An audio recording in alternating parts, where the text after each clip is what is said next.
venda de uma grande companhia de criação de porcos americanas para os chineses tem a ver com o governo da própria China e com a própria soberania dos Estados Unidos. Por que uma empresa da Arábia Saudita compra terras no deserto do Arizona?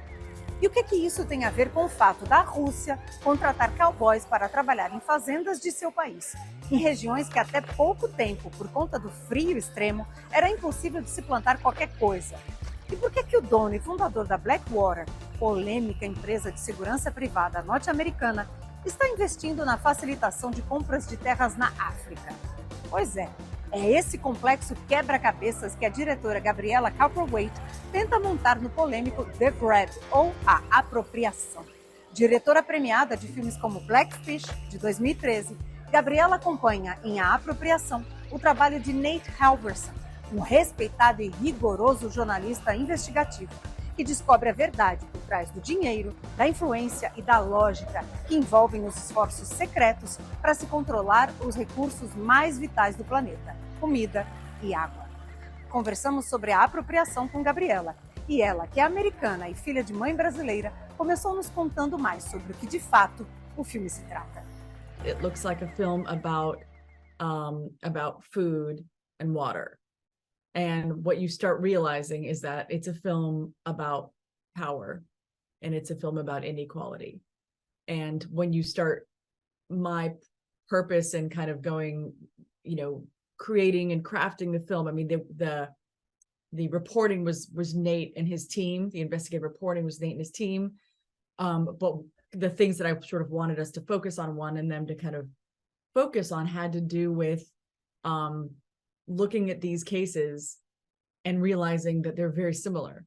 And so you have these Arizona farmers who are, in this situation. I wanted Americans, any supporters of any political party, red state, Trump, I don't care. I want you to look and see that it's happening to you in these red states. And then I want them to see that it's happening in Africa, and that you have more in common in terms of how this is happening to you and how you're a victim of this. You have more in common with Serengeti, with people in Serengeti and Africans in Serengeti than you probably do with upper class Americans.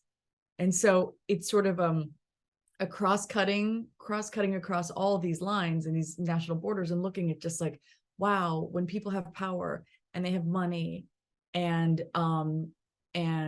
are only thinking about their power and amassing their food and protecting their families or their populations or whatever, they're going to take whatever they can out from underneath the rest of us.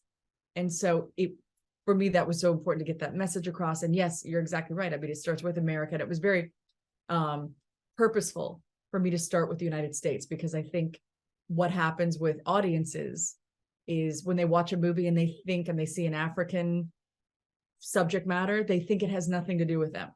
They think, oh, these things happen in Africa, these things happen in Brazil, these things happen here, in Central America. And it's just, and so they turn off and think, okay, those are their problems, and they create their problems, and they have ethnic problems and conflicts that date back for time immemorial. And it's just like, no, same exact thing. This is money, this is greed, this is power.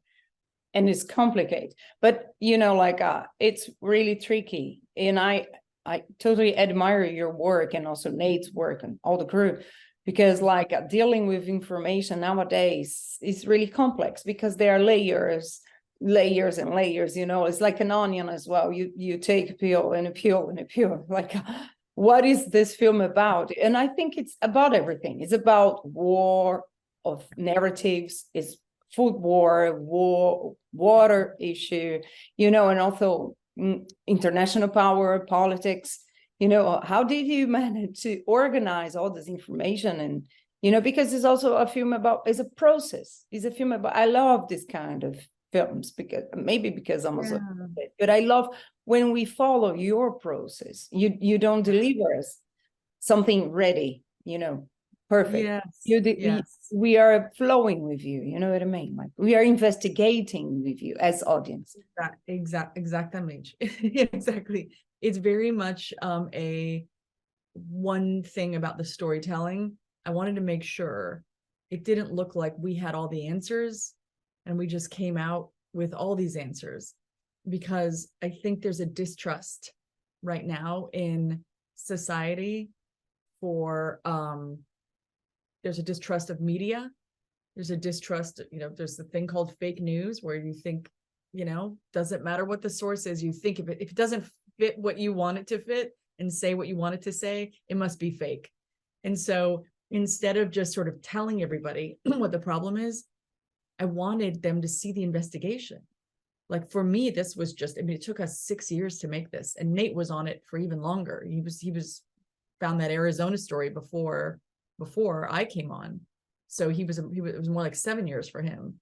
And so when we started kind of going through this process, I was like, oh my gosh, this investigation is just as, this is a movie. This is just as exciting and scary and crazy as the information is. I think seeing the work behind the investigation means watching these people, investigative reporters, they don't make a lot of money. They require a lot of resources, a lot of time, a lot of risk. And so people don't really fund that. It's a dying industry, because nobody wants to fund something that takes so long, isn't about a celebrity, isn't something you could do quickly on a YouTube.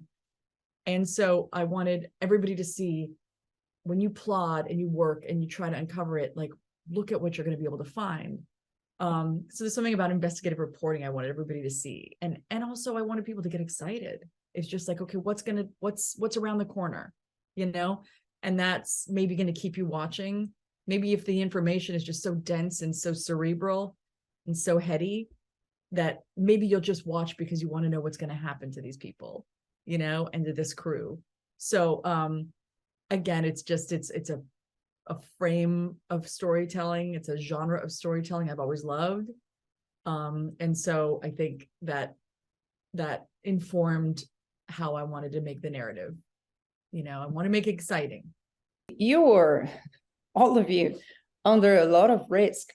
I think so. I think people who's watching the film feels that, like, what moves you to make a film like this? Like also Nate, like, what's the, crucial feeling that you have when you're doing this? Because you're dealing with, like, I would say dangerous people, like. Yeah.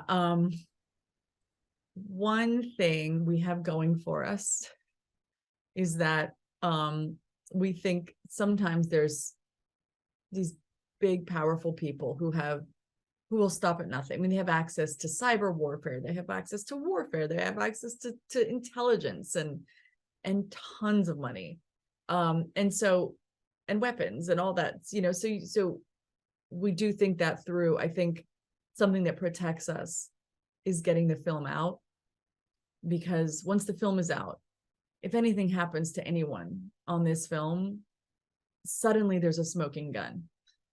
So suddenly there's like, okay, well, let's realize, let's look at what happened. Let's unpack who would have something to gain by doing something like this to these people. So we keep it quiet. We keep it very, very we keep all the information very locked and quiet, and then we come out with a movie. And so we try very hard to be careful during the production. But I really do think that when we go about this stuff, the people you're talking to, like the people like Brig in Serengeti in Zambia, and the people there, those are the people at risk. I mean, there's nothing that compares with the risk that they undergo on a daily basis. Not only for talking to us, which, I don't think a lot of people knew that they were, but for, the starvation and what they, getting kicked off their land. I mean, they are assuming so much risk. Our risk in comparison to that is minuscule. And so, it's why we do what we do. It's just like, okay, I want to show what's happening to these people who are in so much more danger than we are. I mean, I eat a full meal every night, all the time, kids go to school, we're by and large, we're safe. And so if you are that, and you are that person who feels like they sleep in a warm bed at night, and you happen to be in a documentarian or investigative reporter, like at some level, this is what we do. Like, we just have to like uncover what's happening to them. And so that kept us driving, that kept us going in our heads, is like, we got to get this out because Briggs in trouble. Not a lot of people are going to like him when this story comes out. So we got to get it out. That was the driving force in some ways.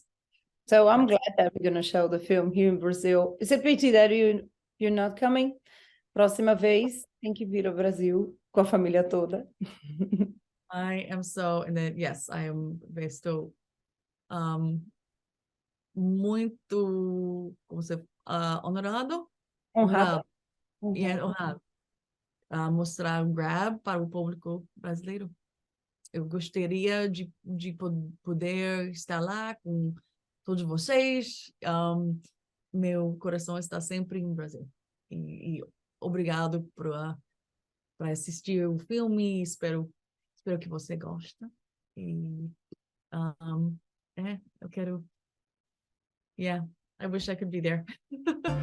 Essa foi Gabriela Cowperthwaite contando mais pra gente sobre a apropriação. Não perca que a Mostra Ecofalante 2023 tem muitos mais filmes polêmicos, interessantes, que discutem o futuro do planeta.